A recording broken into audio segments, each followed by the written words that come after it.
তো আপনারা প্রথমেই চলে যাবেন প্লে স্টোরে। দেখতেই পাচ্ছেন প্লে স্টোর ওপেন হচ্ছে। এবার আপনারা সার্চ অপশনে চলে যাবেন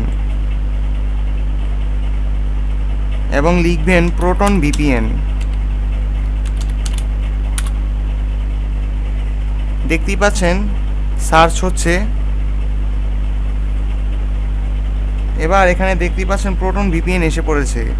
এটিতে ইনস্টলে ক্লিক করবেন। দেখতেই পাচ্ছেন ইনস্টল হচ্ছে।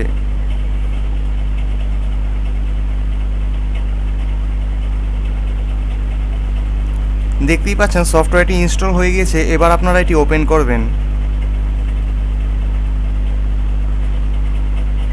এখন আপনারা কানেকশন রিকোয়েস্টে ওকে দিবেন। দেখতেই পাচ্ছেন ওয়েলকাম টু প্রোটন ভিপিএন লেখা উঠেছে। আপনার যদি প্রোটন অ্যাকাউন্ট থাকে তবে অবশ্যই সাইন ইন করবেন, আর যদি না থাকে তাহলে কন্টিনিউ এজ গেস্টে ক্লিক করতে পারেন।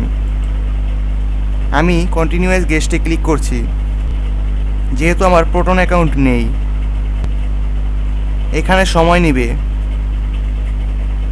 শুধুমাত্র প্রথমবারই একটু বেশি সময় নেয়। ডিভাইসের সাথে এটি এখন কনফিগার হচ্ছে। দেখতেই পাচ্ছেন এখানে আপগ্রেড করতে বলছে।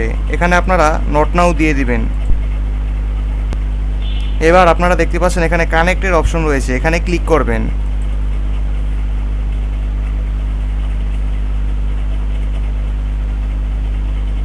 এখন আপনার ভিপিএন কানেক্টেড হয়ে গিয়েছে। এখন আপনি ভিপিএনের অ্যাক্সেস পেয়েছেন। চাইলে ডিসকানেক্টে ক্লিক করে ডিসকানেক্ট করতে পারেন, আবার চাইলে চেঞ্জ সার্ভারে ক্লিক করতে পারেন। এটি আপনি প্রতি 1 মিনিট পর পর করতে পারবেন।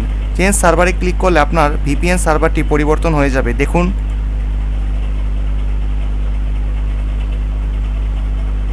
দেখতেই পাচ্ছেন সার্ভার চেঞ্জ হয়ে গিয়েছে। এখন আপনি 1 মিনিট 24 সেকেন্ড পর আবার চেঞ্জ করতে পারবেন।